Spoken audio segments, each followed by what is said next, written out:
முன்னாடிலாம் மாரடைப்பு, இதய செயலிழப்பு எல்லாம் வயசானவங்களுக்கு தான் வரும். இல்லன்னா இணை நோய் இருக்கிறவங்களுக்கு வரும். அப்படித்தானே நம்ம நெனச்சுட்டு இருந்தோம். ஆனா இப்ப பாருங்களேன், வயசு வித்தியாசம் எதுவுமே இல்லாம யாருக்கு எப்ப வேணாலும் நடக்குது பாருங்க. சின்ன சின்ன குழந்தைகள், இளைஞர்கள் கூட மாரடைப்பால பரிதாபமா உயிரிழக்கக்கூடிய சம்பவங்கள் அப்பப்ப நடக்கிறத நம்ம கேள்விப்பட்டுட்டு இருக்கோம். அப்படி ஒரு சோகமான சம்பவம் தான் மத்திய பிரதேசத்துல நடந்திருக்கு. அங்க இருக்கக்கூடிய திருமண விழாவுல நடனம் ஆடிட்டு இருந்த ஒரு பெண் ஒருத்தங்க திடீர்னு இதய செயலிழப்பு ஏற்பட்டு உயிரிழந்திருக்கிறாங்க.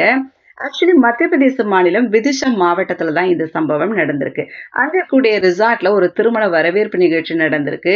இந்த பெண் வந்து அங்க ரிலேட்டிவ் இவங்கெல்லாம். அதனால அந்த மேரேஜ் அட்டெண்ட் பண்ண போயிருக்காங்க. ஜஸ்ட் 23 வயசு தாங்க ஆகுது இந்த பெண்ணுக்கு. பரிணிதா ஜெயின் இவங்களோட பேருன்னு சொல்றாங்க. ரிலேட்டிவ் மேரேஜ் அப்படின்றதால ரொம்ப ஹாப்பியா எல்லாரோட சிரிச்சு பேசி பழகிட்டு ஸ்டேஜ்ல டான்ஸ் ஆட போயிருக்காங்க. திடீர்னு பாருங்களேன் அந்த இடத்துல அப்படியே டான்ஸ் ஆடிட்டு இருக்கும்போது சரிஞ்சு விழுந்துட்டு இருக்காங்க. ஏதோ மயக்கம் போட்டு தான் விழுந்திருப்பாங்கன்ட்டு டக்குன்னு அவங்கள எழுப்பி பார்த்தா அவங்க எந்திரிச்சிக்கலையாம். உடனே அங்க இருக்கக்கூடிய ஹால்ல டாக்டர்ஸும் இருந்திருக்கிறாங்க அந்த மேரேஜ் ஃபங்க்ஷன் அட்டெண்ட் பண்றதுக்கு.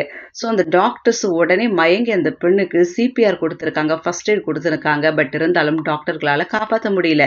பக்கத்துல இருக்கக்கூடிய பிரைவேட் ஹாஸ்பிட்டலுக்கு உடனே கூட்டு போயிருக்காங்க. அங்கவும் டாக்டர் எந்த யூஸும் இல்ல. அவங்க ஏற்கனவே உயிர் இழந்துட்டு இருக்காங்க அப்படின்னு சொல்லியிருக்காங்க. எம்பிஏ பட்டதாரிங்க இந்த பரிணிதா. அவங்களோட பேரண்ட்ஸோட ஹாப்பியா தான் வாழ்ந்துட்டு இருக்காங்க. திடீர்னு பாருங்களேன், இப்பேற்பட்ட ஒரு விஷயம் நடந்து அந்த இடத்துல பெரும் சோகத்தை ஏற்படுத்தியிருக்கு. இங்க தான் நம்ம ஒரு விஷயத்த புரிஞ்சுக்கணும் பாருங்க. இவங்களுக்கு ஏற்பட்டது மாரடைப்புல இதய செயலிழப்பு. அதாவது ஆங்கிலத்துல சொல்லணும்னா ஹார்ட் அட்டாக் இல்ல கார்டியாக் அரெஸ்ட் அப்படின்னு சொல்றாங்க. நம்மள பலருக்கு 2மே ஒண்ணுதான் அப்படின்னு நினைச்சிட்டு இருக்கோம் பாத்தீங்களா? ஆனா 2மே ஒண்ணுல வேற வேற. மாரடைப்புன்றது தமனிகள்ல அடைப்பு மற்றும் உறைதல் இதனால ஏற்படுது. அதே நேரம் இதயம் செயலிழப்புன்றது எலக்ட்ரிக் இம்பல்ஸ் தடைப்படுறதால ஏற்படுது. மாரடைப்பு ஏற்படும் போது சிகிச்சை அளிக்க நமக்கு டைம் இருக்குமா? ஆனா இதய செயலிழப்பு ஏற்படும் போது சில நிமிடங்கள் மட்டுமே தான் இருக்குமா? அதுக்குள்ள சிகிச்சை அளிச்சிடணுமா? இல்லனா உயிரிழப்பு ஏற்படும் சொல்றாங்க. இந்த காலகட்டத்துல யாருக்கு என்ன எப்ப நடக்கும்னே தெரிய மாட்டேங்குது பாத்தீங்களா?